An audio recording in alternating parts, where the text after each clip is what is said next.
Apprentices benefit the employees and also benefit the employers. It can't be looked upon as a challenge and a roadblock and something that's difficult. It's a very simple process to go through to sign an apprentice.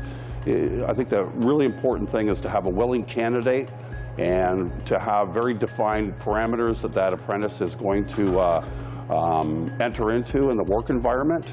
And those will all be mirrored by the simple agreement from the apprenticeship counselor as well, too. So there's a combination of reasons that we take on apprentices. First of all, it's part of our HR strategy. There is a looming labor shortage that we're all aware of, especially in the machining sector. And that's our way of dealing with the problem.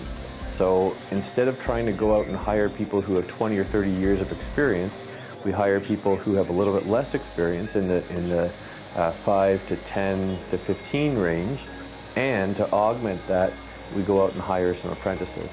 And it'll take time to build, but in the long term, what we're doing is we're filling our company with a whole bunch of young people who have a great attitude, who have intelligence, and who have a willingness to learn.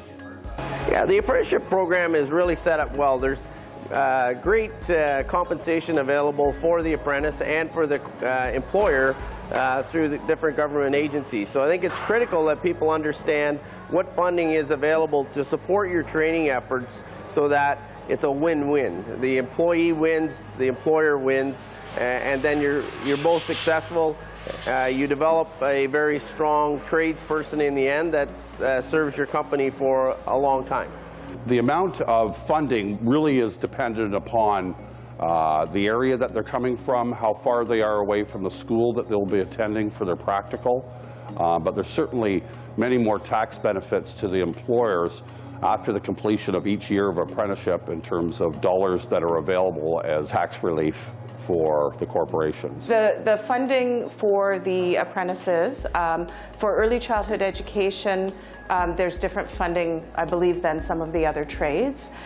So we go through Georgian College Career Services, and once the apprentice is placed with us, then we receive a dollar amount per hour that we're funded to help pay for the apprentice's wages.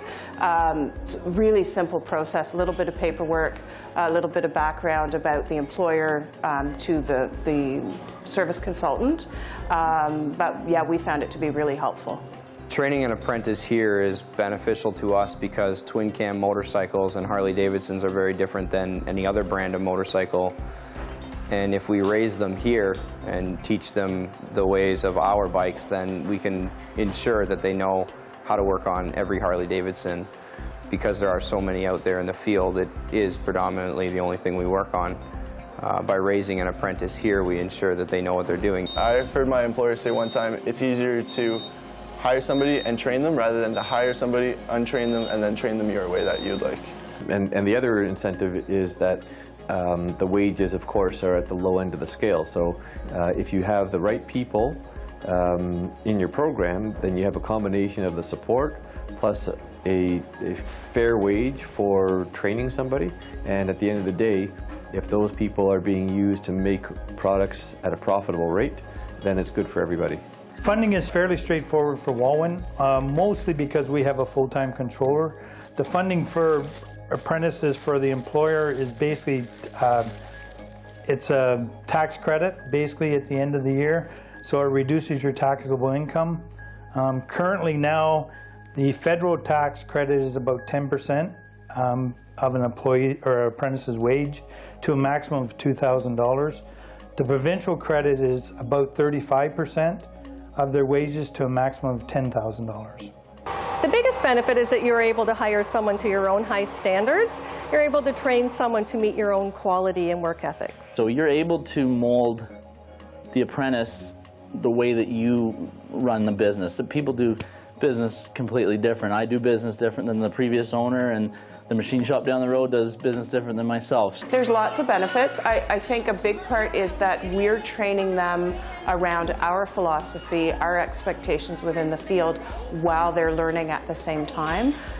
So they're getting knowledge both from school and from the employer. That way, when they're ready to actually work full-time as a teacher in the classroom, they've had all the training. So we're not starting from scratch again.